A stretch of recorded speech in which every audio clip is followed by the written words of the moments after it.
Welcome to another video from Gradelink websites. In this video, we're going to go through the steps you need to take in order to revert a change that you made to a certain page on your website.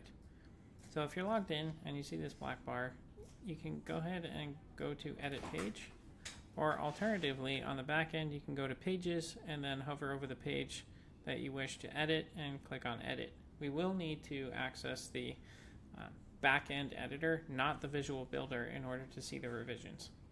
So once we're in the page editor here, you'll see over on the right hand side under Publish, the Publish module, you'll see there is an item called Revisions, and it'll show how many revisions have been made to this page, and we can go ahead and click the Browse hyperlink next to that.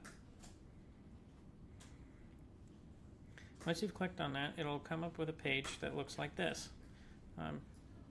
Don't be intimidated by all the code here. This is simply the short code content from the page builder, so you can ignore that, and you'll see that there's a timeline here, and you can actually see each of these pinstripes is actually a revision. So the current revision is from 2 hours ago, as we can see from this user, and if we want to go back, we can actually go to the previous revision,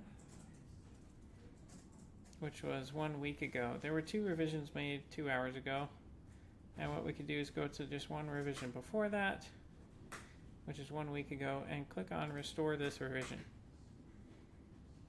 Once the revision has been restored, it'll go back to the editing page here, and you'll just want to click Update, the blue update button for the page, and make sure that it saves the change or the restoration of the revision. And that's all there is to it. If you have any further questions, please reach out to Gradelink website support.